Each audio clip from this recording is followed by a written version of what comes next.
Voilà, chers amis, nous parlons de la sagesse de Dieu. Il est question de la sagesse de Dieu. Nous parlons de l'esprit de sagesse. Nous sommes encore dans Ésaïe chapitre 11, les versets 1er et 2. Donc, si la régie, projection, voudrait mettre ce verset sur l'écran. Donc, nous sommes encore dans Ésaïe chapitre 11.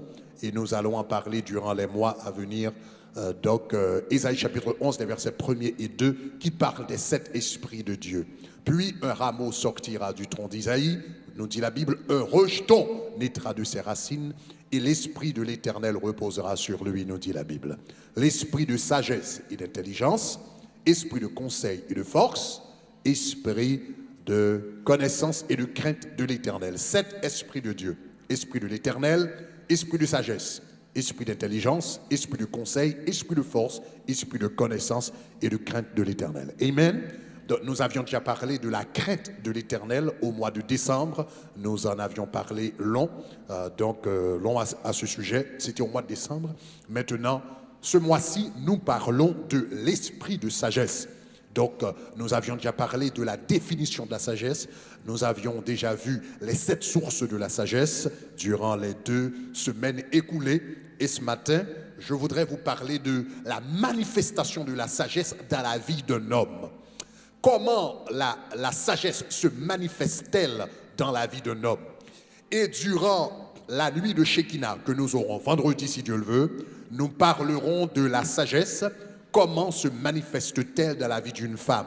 Parce que la semaine prochaine, si Dieu le veut, donc on commence avec un autre sujet sur l'esprit de révélation. Donc, nous allons parler de comment la sagesse se manifeste chez un homme et plus tard chez une femme.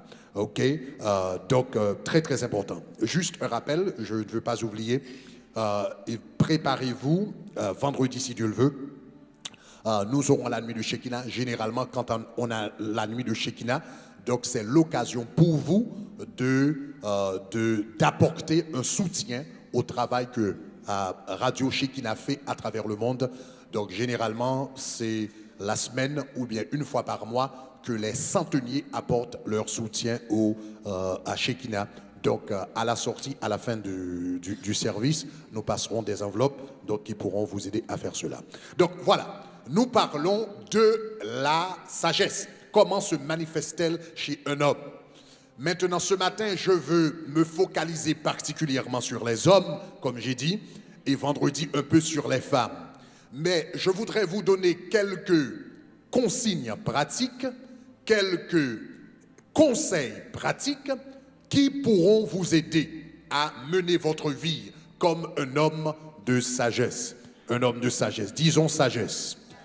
Un homme qui a la sagesse de Dieu dans sa vie, ou encore quand l'esprit de sagesse se manifeste dans la vie d'un homme, au moins cette onction a des répercussions sur au moins 3 aspects de sa vie. Cette onction a des répercussions sur 3 aspects de sa vie. Premièrement, un homme qui a l'esprit de sagesse dans sa vie, donc premièrement, il gère bien son temps.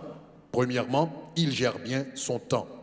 Ok, donc je vous donne les titres rapidement. Premièrement, il gère bien son temps. Deuxièmement, il gère bien ses avoirs, ses biens. Troisièmement, il gère bien sa famille. Donc quand un homme a l'esprit de sagesse, premièrement, il gère bien son temps. Deuxièmement, il gère bien ses avoirs, ses biens, ce que Dieu lui a donné. Donc, il gère bien ses avoirs. Et troisièmement, il gère bien sa famille. Donc, regardons ces 3 points d'un peu plus près. Premièrement, quand un homme a l'esprit de sagesse, il gère bien son temps. Un homme rempli de la puissance du Saint-Esprit gère de manière sage son temps. Je me rappelle, il y a des années de cela, que j'étais étudiant au séminaire de Dallas. Et l'un des professeurs du Nouveau Testament que j'avais à Dallas s'appelait Stanley Toussaint. Et une fois, ce professeur qui était avancé en âge a dit quelque chose qui est resté gravé dans ma mémoire. Il a dit, quand on est jeune, La vie, on a l'impression que la vie est un chemin si long. La vie vous donne l'impression d'être un chemin si long. Quand on est jeune, la vie vous donne l'impression d'être un chemin si long. Mais quand on est vieux, on se réalise, on se rend compte que la vie est un chemin si court. Quand on est jeune, la vie donne l'impression d'être un chemin si long. Quand on est vieux, on se rend compte que c'est un chemin très court. En vont badger ou gado ou temps passé sur. Quelqu'un nous là qui comprendre ça, ou gain 30 ans, 25 ans, 20 ans aux États-Unis, et puis ou dit c'est hier où tu es arrivé dans le pays. Et puis c'est gado ouais 20 ans passé, 25 ans passé, 30 ans passé. Quand on est jeune, la vie nous donne l'impression d'être un chemin si long. Mais quand on est vieux, donc on se rend compte que c'était un chemin vraiment, vraiment court. Moïse évoque ce sentiment dans le livre des psaumes, dans Psaume 90, les versets 1er et 2. Il dit, « Seigneur, tu as été pour nous un refuge de génération en génération. Avant que les montagnes fussent nées et que tu eusses créé le monde, d'éternité en éternité, tu es Dieu. Avant que les montagnes fussent nées, que tu eusses créé le monde, d'éternité en éternité, tu es Dieu. Dieu a le luxe de l'éternité, mais non pas l'homme. L'homme n'a pas le luxe de l'éternité. Son temps est passager, éphémère. Donc voilà pourquoi plus tard, dans le même psaume, Moïse dit, tu fais rentrer, dans le verset 3, après avoir dit, Éternel, tu as été pour nous un refuge de génération en génération avant que les montagnes fussent nées et que tu eusses créé le monde d'éternité en éternité, tu es Dieu. Et il ajoute, il fait le contraste de l'éternité de Dieu avec la temporalité de l'homme, de la permanence de Dieu avec la nature éphémère du temps de l'homme. Il dit d'éternité en éternité, tu es Dieu, mais quant à l'homme, tu fais rentrer les hommes de la poussière et tu dis, fils de l'homme, retournez. Aussi longue que la vie puisse paraître devant nous, la réalité, dans un temps très court, vous entendrez, fils de l'homme, c'est le temps d'entrer dans l'éternité. Donc conséquemment, puisque la vie est courte, puisque la vie passe vite, puisque nos vies passent vite, Moïse a eu la sagesse de faire cette prière. Dans le même psaume, psaume 90, verset 12, il dit, enseigne-nous, puisque Dieu, lui, il a la luxe de l'éternité. Mais nous n'avons pas la luxe de l'éternité. Notre temps passe vite. Enseigne-nous à bien compter nos jours, afin que nous appliquions notre cœur à la sagesse.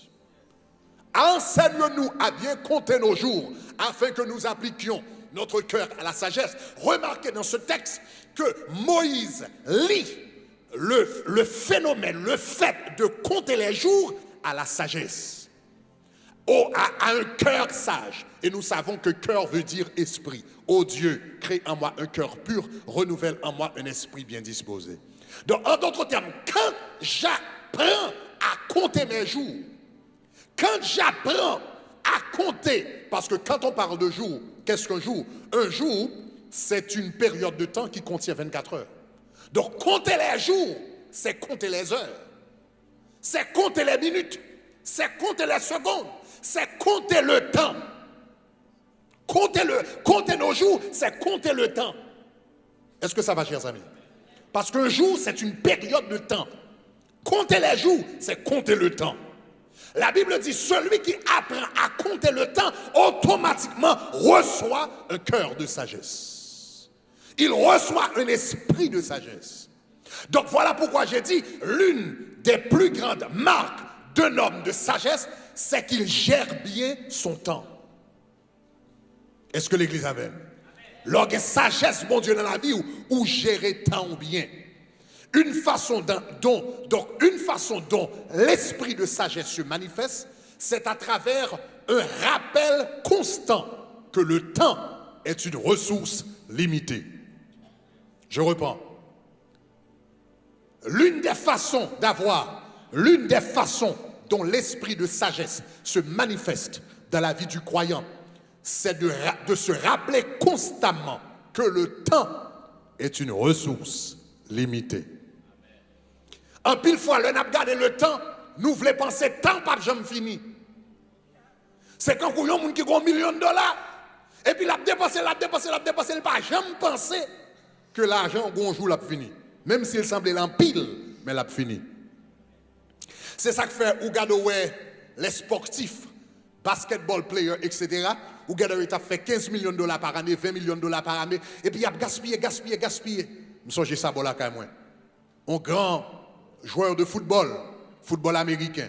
Monsieur a fait un paquet de cobs, des millions de dollars. Et puis, un jour, je joins monsieur. Attendez, oui? Cap laver machine pour monde pour $5. Il sorti dans million et puis il a lavé machine pour monde pour $5. Ça fait ça.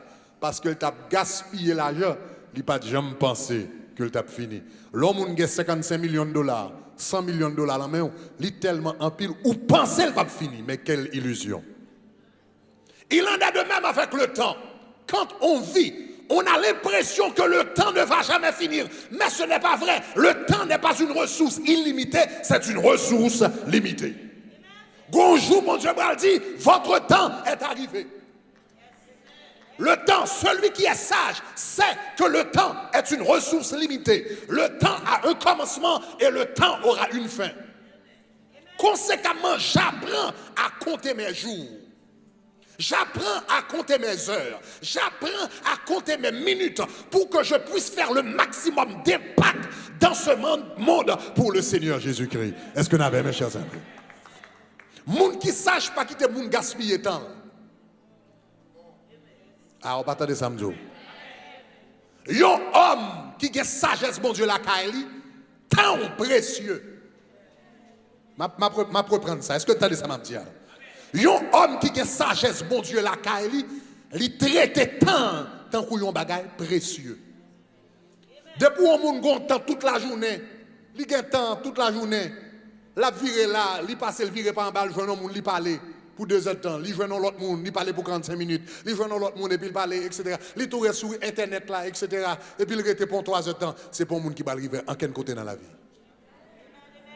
Parce que son monde qui a gaspillé, il a une ressource limitée, et puis il parle, il compte gonjour, il ne peut pas gagner encore.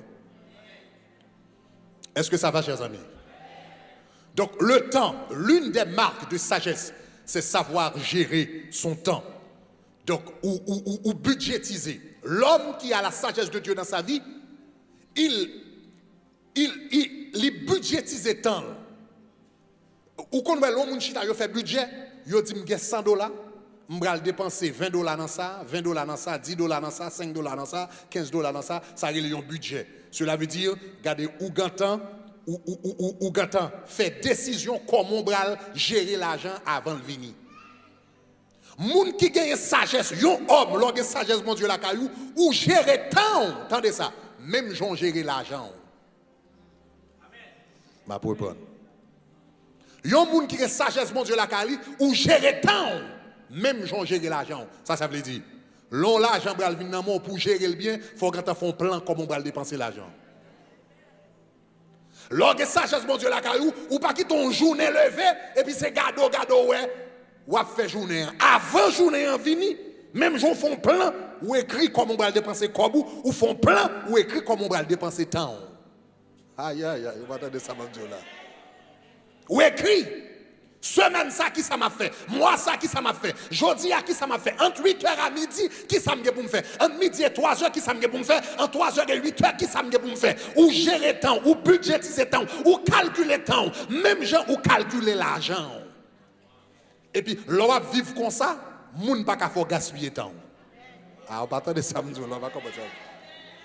Donc, je vous donne votre premier secret pour que l'esprit de sagesse puisse couler dans votre vie. Vous avez besoin d'un agenda. On nous dit agenda. Tout le monde qui vit, qui a sagesse, mon Dieu, la Kali. Baille toute discipline pour gagner un agenda. Préférablement avant à dormir. Avant à dormir. Quand on planifie qui ça me dit pour me faire demain si Dieu le veut. combien de temps la prend. Et puis m'écrit dans matin, m'a fait ça, dans l'après-midi, m'a fait ça, après demain, m'a fait ça. Écrit. Ça fait me dire écrit. Parce que quand journée a commencé, un paquet de bagages qui venir, si c'est dans la tête au lieu oublier. Ah, pas attendre ça, m'amdou là. Écrit son morceau papier, qu'elle met la poche ou écrit dans le téléphone ou qu'elle met la poche ou garder. Parce que quand journée a venu, gon moun qui vient konto pour ça, gon téléphone moi prend pour ça, gon situation qui va pour ça, etc. Et pour répondre avec toute urgence, et puis on négliger l'important. Chers amis, dans la vie, il y a une différence entre l'urgent et l'important.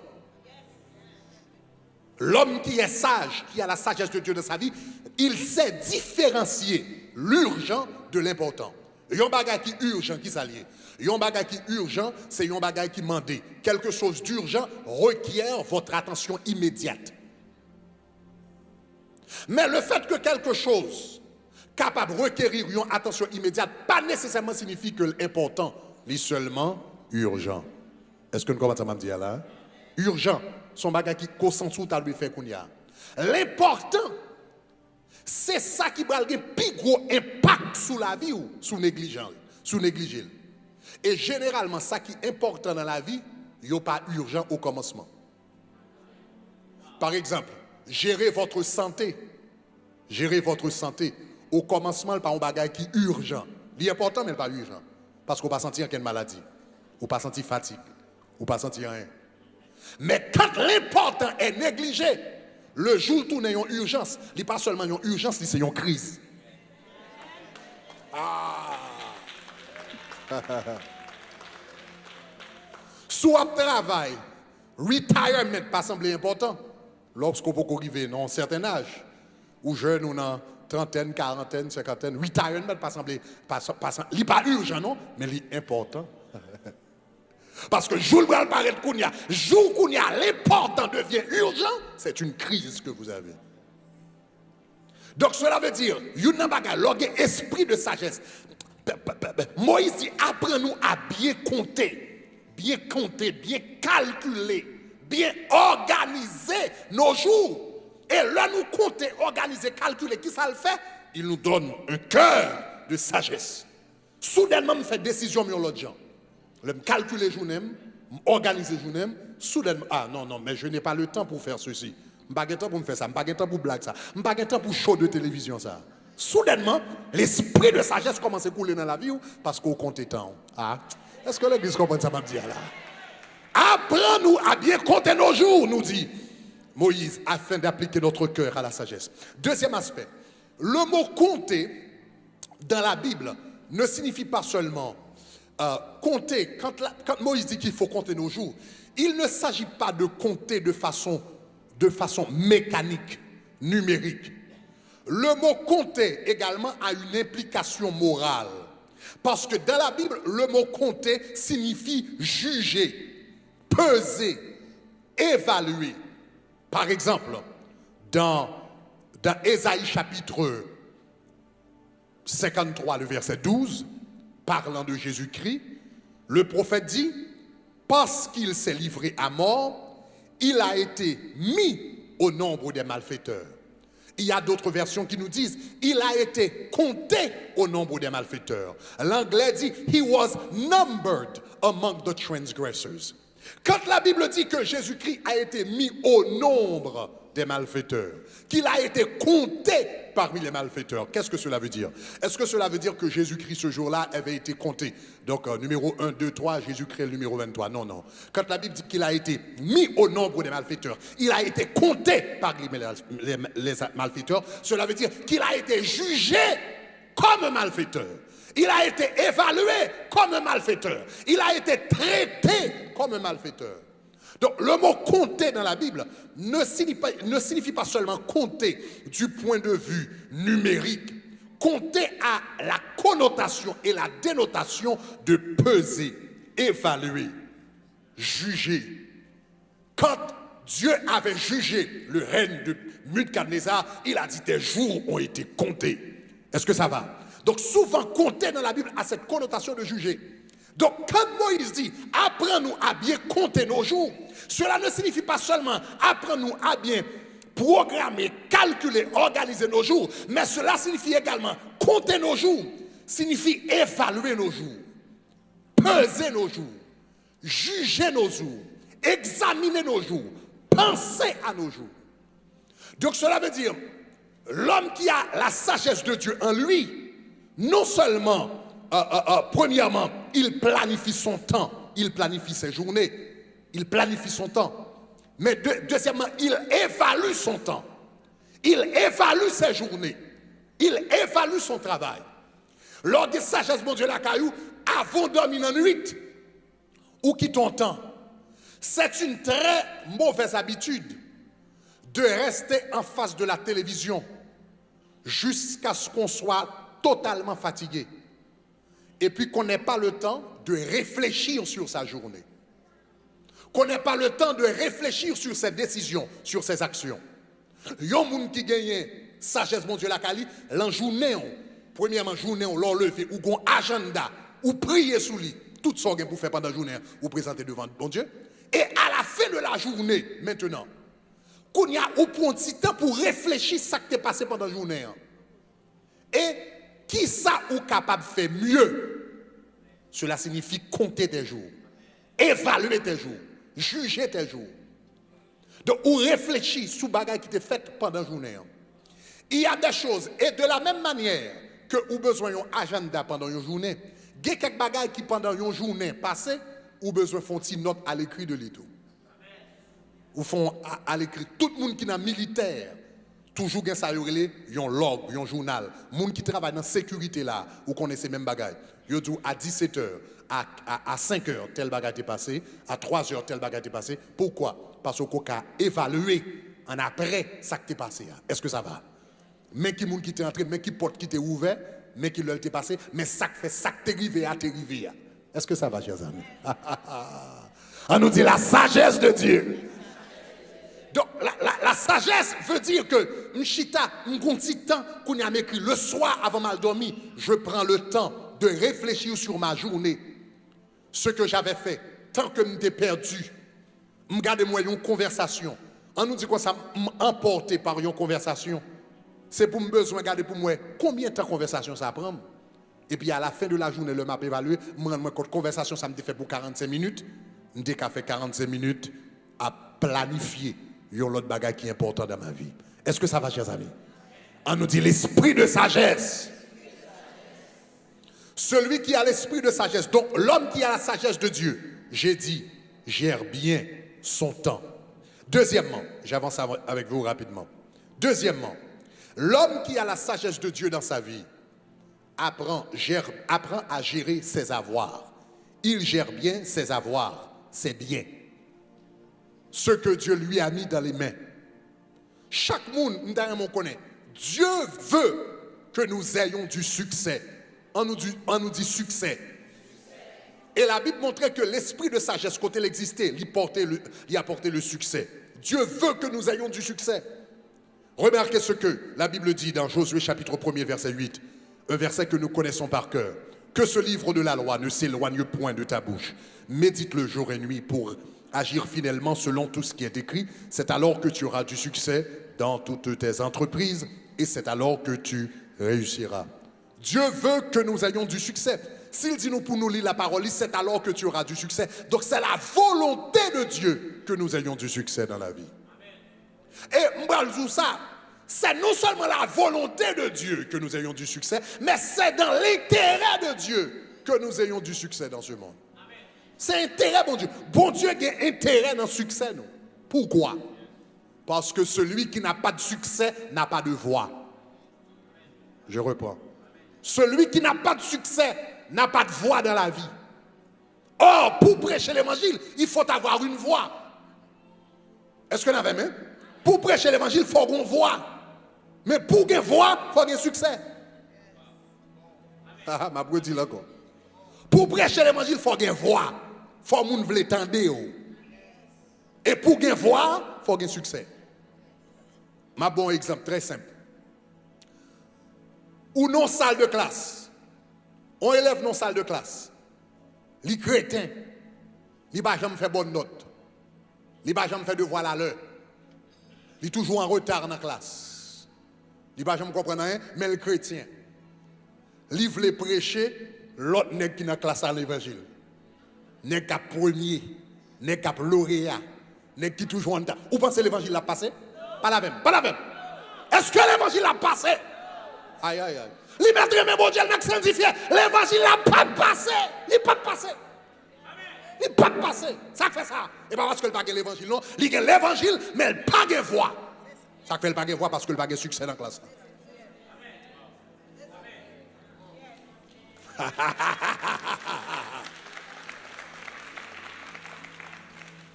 Contrairement, on nous dit, il y a un monde qui est chrétien, il converti. Il est dans la classe là, tout le monde a fait, j'en vive, il a passé dans la bêtise, etc. Mais il est converti, il compte bon Dieu, il n'est pas dans le bois, il n'est pas dans ta fière, il n'est pas dans le clairin, il est toujours à l'heure, il est toujours présenté le bien. Et puis chaque temps, examen bail, tout le monde a fait 60, tout le monde a fait 65. Et pour regarder, lui-même, il a fait 98, 99, il a fait 100, il a fait éplos. Même si il n'y a pas remel, il parle, c'est pour tout le monde faire silence. Aïe, aïe, aïe, aïe, aïe, aïe, aïe. Du succès. Du succès. Du succès. Il a intérêt, bon Dieu, pour un succès. Il y a des gens qui parlé de bagage succès, ils pensent que le succès sont bagage Chanel. Non. Il a intérêt l'éternel pour un succès. Lors du succès, gloire, il a manifesté dans la vie et pour qu'elle lever voir plus haut pour Jésus de Nazareth. Il ne doit pas d'accord avec vous, mais il respecter ça quand down. On nous dit succès. Yes. Succès. Donc, il a intérêt, bon Dieu, pour moi avoir un succès. Que c'est financièrement, que c'est académiquement, que c'est socialement, que c'est économiquement, quel que soit ça lié. Il a intérêt l'éternel pour un succès. Donc, c'est pourquoi, dans Josué chapitre 1er, verset 8, il nous a donné la recette pour avoir du succès. Il a dit que ce livre de la loi ne s'éloigne point de ta bouche, médite le jour et nuit pour réagir fidèlement. Et il dit, c'est alors que tu auras du succès dans toutes tes entreprises. Donc la Bible nous dit que la clé du succès, c'est apprendre à nous concentrer sur la parole de Dieu, à méditer la parole de Dieu. Maintenant, laissez-moi vous donner 3 choses rapidement, 3 principes que j'ai tirés dans la parole de Dieu qui pourront vous aider à avoir du succès dans la vie. 3 principes bibliques. Parce que l'orgue sagesse de Dieu la caillou, ou gérer ça bon Dieu bah ou bien. Et il y a un premier bagage ou gérer bien dans la vie. Premièrement, numéro 1, j'écris premièrement, focalisez-vous sur votre don. Focalisez-vous sur votre don. Si vous voulez un succès dans la vie, et la sagesse l'y marche avec le succès. Si vous voulez gagner dans la vie, premièrement, focalisez-vous sur votre don. Pour pouvoir réussir dans la vie, il faut savoir se focaliser sur ses dons et développer ses dons.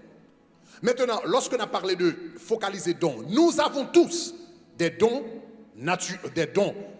spirituels et des talents naturels. Chaque monde qui l'a, ou un don pas ou un talent pas. Pas de personne que bon Dieu voyait dans le monde sans don, sans talent. Si vous ne croyez pas gagner, demandez bon Dieu et puis demandez les gens qui sont autour de vous. Mais chacun a ses forces naturelles. Chaque monde a des forces naturelles dans la vie, des dons, des talents. Dieu en a donné à tous. Donc nous avons tous nos dons spirituels et nos talents naturels. Et notre succès dans la vie est lié à ces dons et ces talents. Bon Dieu voulait que tout le monde ait succès dans la vie. Et pour avoir du succès, il vous a donné les dons et les talents. Les dons et les talents sont les outils que Dieu vous a donnés afin que vous ayez du succès dans la vie. Donc, conséquemment, les gens qui veulent du succès dans la vie, ils focalisent le sous don, ils focalisent le sous talent. Maintenant, en tant que immigrant, ok? Donc, émigrer dans ce pays, we are immigrant, comme on dit. Donc, comme nous sommes immigrants dans le pays, je sais ce que cela veut dire. Je sais ce que cela veut dire travailler, avoir une profession pour survivre. Donc, quelquefois, vous voulez exercer don, mais pour une raison ou pour l'autre, don, pas de capacité pour le soutenir maintenant.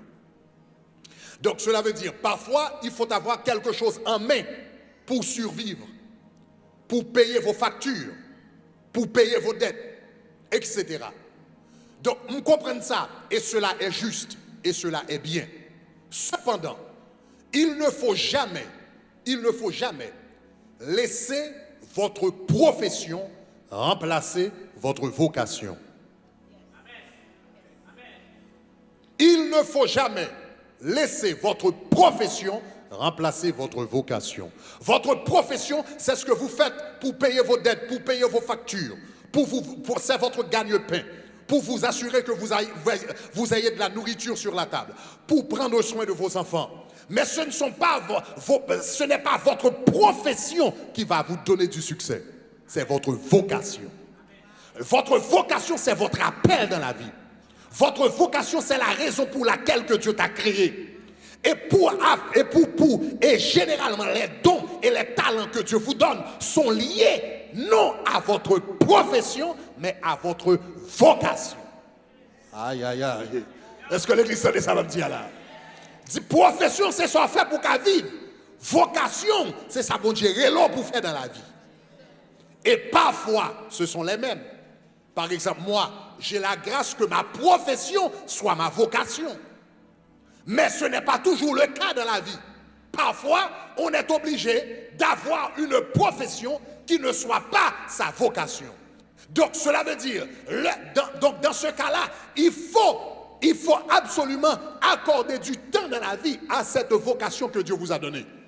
Parce que vous allez briller à travers votre vocation. Vous allez percer à travers votre vocation. Vous allez vous démarquer de la foule à travers votre vocation. Parce que tous vos dons, tous vos talents sont liés à cette vocation que Dieu vous a donnée dans la vie. Est-ce que ça va, chers amis? Si il y a des gens qui comprennent, moi, dis gloire. Remarquez ce que la Bible nous dit par rapport au succès et par rapport à notre vocation, nos talents, nos dons dans la vie. Proverbe chapitre 29, Proverbe chapitre 22, le verset 29. Remarquez ce que la Bible dit. Lisons ensemble. La Bible dit, si tu vois un homme, lisons ensemble. Si tu vois un homme habile dans son ouvrage, il se tient auprès des rois, il ne se tient pas auprès des gens obscurs. Mettez-le en anglais si vous voulez rapidement. OK? En anglais, NKJ. Donc le français dit, si tu vois un homme habile dans son ouvrage, lisons en anglais. Il dit, do you see a man who excels in his work? He will stand before kings. He will not stand before unknown men. Quand tu as la capacité d'exceller dans ton travail, quel que soit le travail lié, la Bible dit, si tu as excellé là-dedans, ou pas venir camper devant homme ordinaire. Ou bien pour camper devant roi. Mais la condition, c'est qu'il faut avoir la capacité d'exceller. On nous dit exceller. Aïe aïe. Il faut qu'il y ait la capacité d'exceller. Exceller signifie, dans le mot exceller, il y a le mot ex qui signifie sorti, out of, dépasser. Celui qui excelle, c'est celui qui dépasse les autres. C'est celui qui surpasse les autres. C'est celui qui se démarque de la foule. Cela s'appelle l'excellence. Et pour pouvoir faire cela, il faut faire un bagage qu'on a un don pour faire. Est-ce que l'église commence à me dire là? Ou pas gagner excellence dans le bagage, ou pas gagner don ni talent pour lui. Tu seras toujours moyen. Là, fond bagage, ou pas gagner don, pas gagner talent pour lui, ou toujours moyen, ou toujours average. Moun qui gagne don pour ça va faire, ou pas jamais camper devant. Parce que l'organe don pour un bagage, ou remel, ou passer temps là-dedans, ou que tu as passé vie là-dedans, ça va nuire, ça va dire rien, ou qu'on aptitude pour lui, ou pas besoin de penser, ou pas besoin de réfléchir, l'organe don pour un bagage, ou pas travail dur pour un bon résultat. Et même leur travail dur, ou pas sentir ou travail dur. Ah, on va attendre ça, Mabdou là. L'organe don pour un bagage, ou pas besoin de travail dur pour un bon résultat, et même leur travail dur, ou pas sentir ou travail dur, parce qu'on remet son affaire. Lors des conditions ça réunit, cela veut dire ou prêt pour exceller. Conséquemment, c'est pourquoi je vous ai dit que votre succès dans la vie est lié à votre vocation. Il est beau pour une profession qui soutient, mais votre succès, quand on a percé dans la vie, c'est votre vocation. Donc l'homme qui a la sagesse de Dieu dans sa vie, il apprend à apprécier ses dons, ses talents, les aptitudes naturelles que Dieu lui a données, il apprend à développer. Parce qu'à travers eux-mêmes, ils percent. Disons la sagesse. Deuxièmement, l'homme qui a la sagesse de Dieu, j'ai dit, premièrement, il focalise sur ses dons. Deuxièmement, il planifie son succès. Remarquez, j'ai dit quelque chose de très important. Il planifie son succès. Le succès est planifié. La majorité des gens pensent que le succès, c'est quelque chose qui arrive comme par hasard. Dieu favorise certaines personnes. Conséquemment, il leur accorde du succès. Dieu favorise Pasteur Greg. Il lui accorde le succès dans le ministère. Mais ce que la majorité des gens ici ne savent pas, et les leaders de l'Église pourront témoigner de cela, tout ce qu'on est en train de faire aujourd'hui ont été planifiés 10 ans de cela. Et ce que nous aurons à faire dans 10 ans, si Dieu le veut, sont déjà planifiés aujourd'hui. Je dis à la toute la journée, m'a réfléchi comment on a privé dans ce stade-là. Pendant l'auditorium, m'a réfléchi, stratégie stade. Moi, je commence à passer BUC. Moi, je commence à passer BUC, j'ai besoin pour nous laguer comme American Airlines Arena.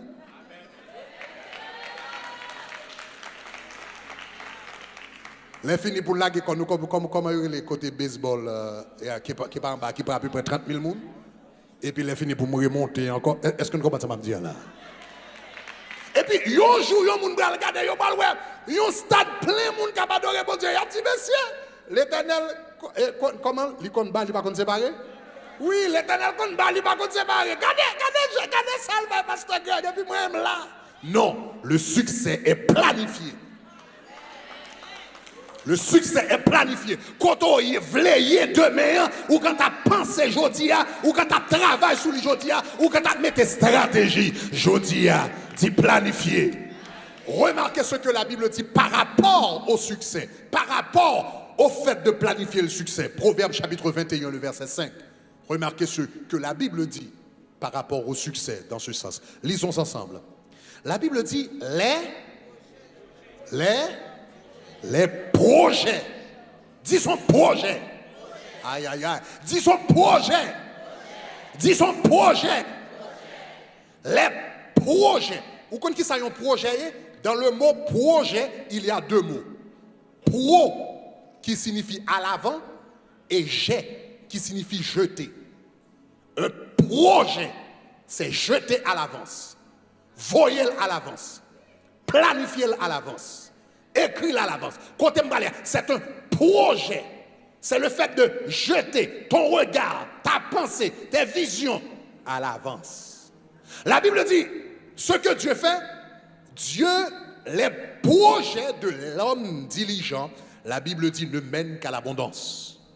Mais celui qui agit avec précipitation n'arrive qu'à la disette. Donc cela veut dire, remarquez, put it in English. I like the version in English as well. OK? Les projets de l'homme diligent. OK? Donc, Dieu, en anglais, remarquez ce que la Bible dit. Say the word, shout it out loud. The plans of the diligent will surely lead to plenty, the Bible says. But everyone who has everyone who is hasty will surely to poverty. Remarquez, qui ça bon Dieu béni? What does the Lord bless? The plans. Là où on a un succès, il pas un succès par accident, il était planifié succès. Il était projeté succès. Et pour Dieu, tu sous-planifies ou écris ou un projet, ma va bénir projet parce que moi dirigeant. D'ailleurs, le fait qu'on y a des gens qui va dire, eh bien, si je planifie projet, si je planifie projet, je ne vais pas la foi, je ne vais pas dépendre de bon Dieu. Non, c'est parce que tellement de la foi qu'il faut planifier pendant beaucoup. ou va parler de lui pendant beaucoup. Est-ce que vous avez aimé? M'a parlé de Stade 199 là. Vous connaissez combien de temps? Chaque temps passé. Stade 199 là, il prend 85 000 personnes. 65 000 personnes chita, 20 000 personnes. 85 000 personnes. Chaque temps passé, même au nom de Jésus, me déclarer ça sur tabernacle de gloire. Bonjour, tabernacle de gloire, va le réunir avec 85 et puis va le camper, va le 15 000 personnes qui ont campé dehors parce que c'est 100 000 personnes qui ont venu. Regardez, il y a 85 000 personnes qui vont chiter en dedans, 15 000 personnes qui vont entrer en dedans. Chaque temps, venir nous lever et puis nous longer mes sous les. On nous dit projet! Projet! Projet! Le succès est planifié. Le succès est projeté. Tu projettes et tu planifies ton succès. Donc, un homme, n'importe pas depuis me regarder, moi, ou pas devant un homme, et puis il n'a pas de projet. Ou parler avec un garçon, il n'a pas de plan. By the way, entre parenthèses, mesdames qui là, sont l'un élément vient parler avant, il y a un premier gars, demandez qui projet. Ah, on va attendre ça, Mabdou là. Si vous n'avez pas de projet, pas de plan, pas de quel côté dans la vie, pas gaspiller temps, pas perdre du temps. Ou mettre elle venir avec une belle machine, ça ne signifie rien.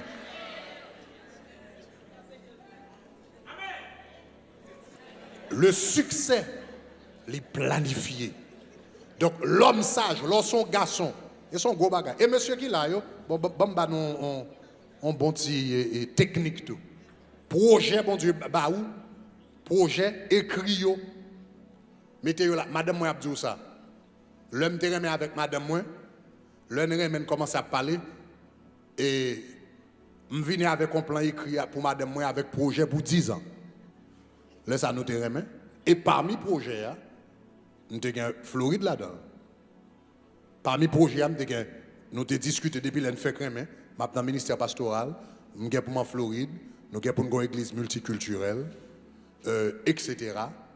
M'a très occupé dans le ministère, m'a préféré que lui à la maison au lieu que nous tous les deux à travail.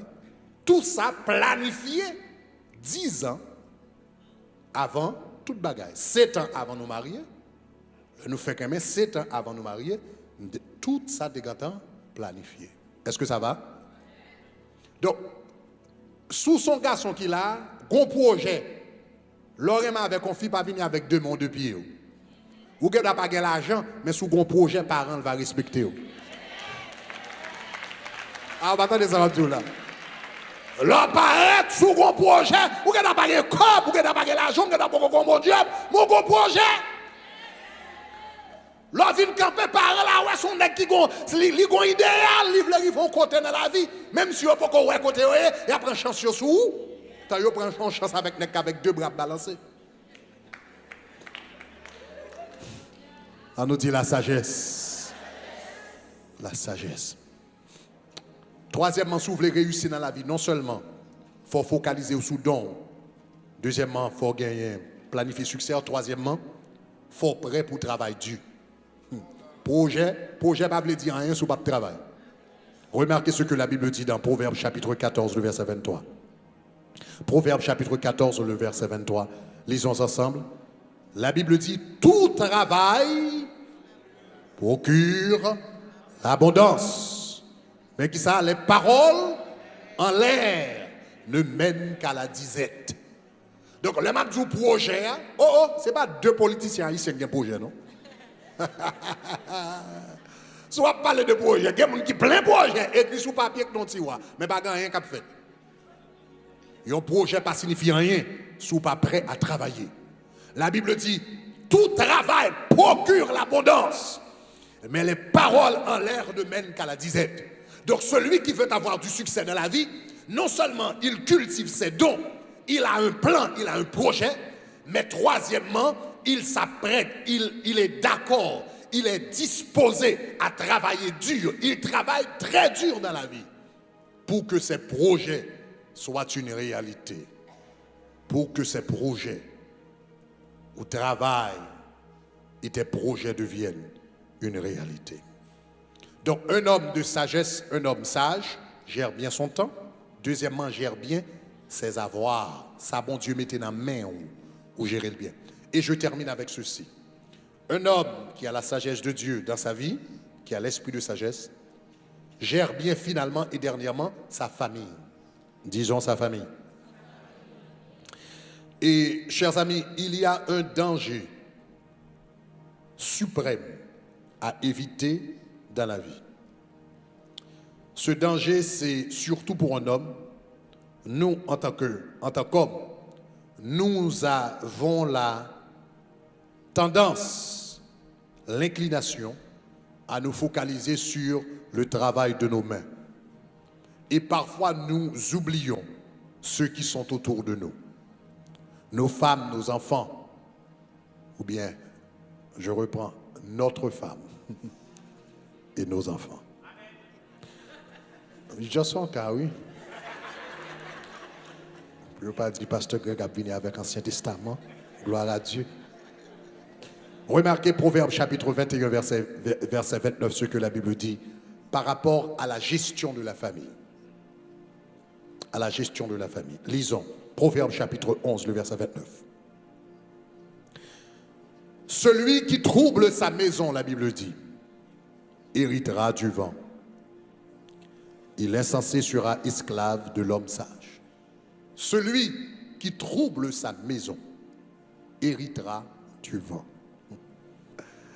Quel que soit ça ou fait dans la vie ou accompli dans la vie, si tu ne gères bien pas ta maison, si vous causez des troubles dans ta maison par des décisions insensées, par des décisions de folie, mariage ou crasé, famille ou galvaudé, à la fin de votre vie, tu te rendras compte qu'après avoir travaillé toute une vie, tout ce qu'il te reste, c'est du vent. Donc, celui qui est sage dans la vie, il apprend.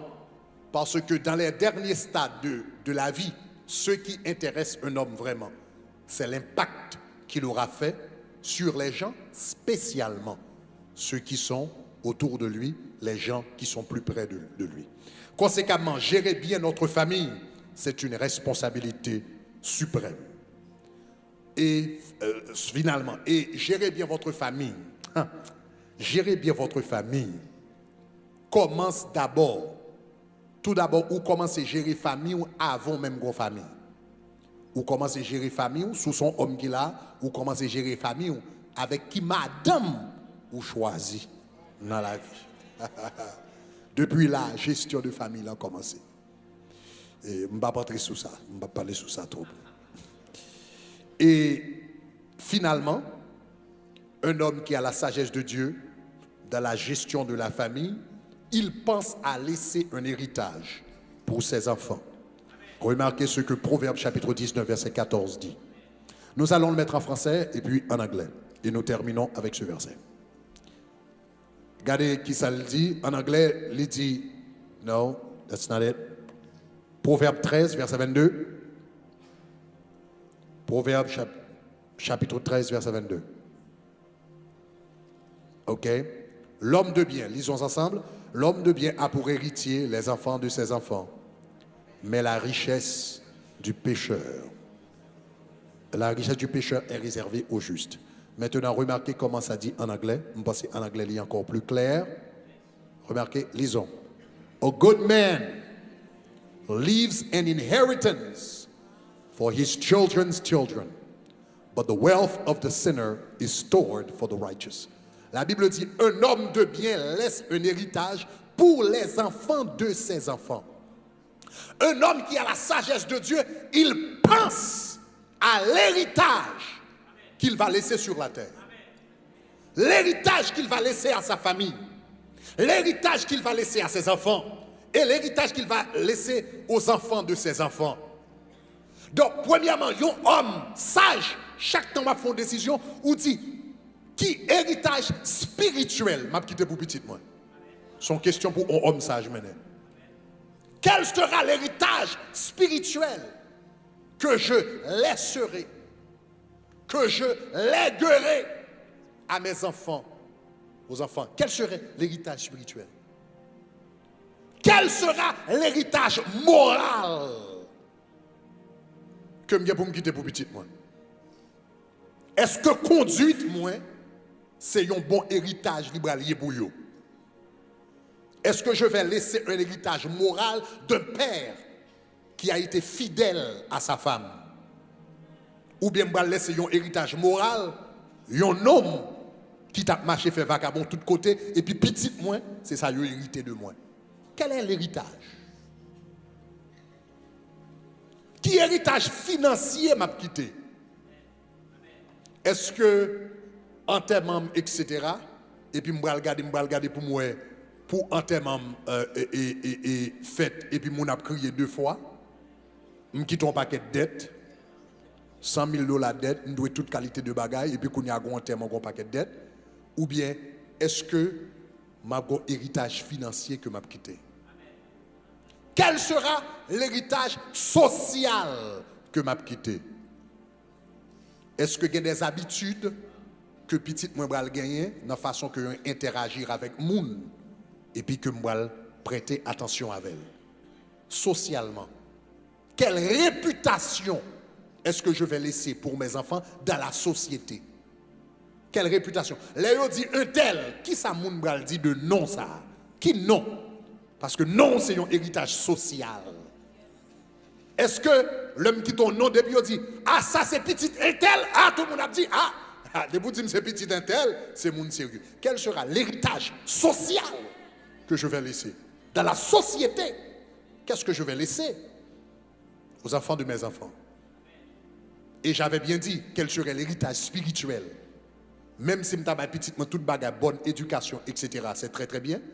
Mais s'il n'y a pas de Christ dans la ville, tout ça c'est passager. Quel sera l'héritage spirituel? La Bible dit un homme qui a la sagesse de Dieu, il pense à l'héritage qu'il va laisser non seulement à ses enfants, mais aux enfants de ses enfants. Si nous disons comme ça, une génération durait à peu près entre 30 à 40 ans, n'est-ce pas? En nous disant génération, c'est 40 ans. Chaque 40 ans, on a une nouvelle génération. Ou bien sous 10 chaque 30 ans, on a une nouvelle génération. 30-35 ans, on a une nouvelle génération. Un homme qui gagne sagesse, la Bible dit qu'on ça lui pense 3 générations d'avance. Ça veut dire un homme prend 3. On nous dit en génération, c'est 30 ans, par exemple. Prends 3, multipliez-le par 3. Il y a 90 ans. Sous multiplié par 40, il y a 120 ans. Cela veut dire un homme qui a une sagesse, bon Dieu la cali, il pensait 100 ans d'avance. Il pensait 100 ans d'avance. Si Christ tarde à venir, dans 100 ans, 120 ans, quel sera qui héritage je vais le quitter dans la lignée familiale? Et ça a commencé avec décision pour aujourd'hui. La sagesse de Dieu.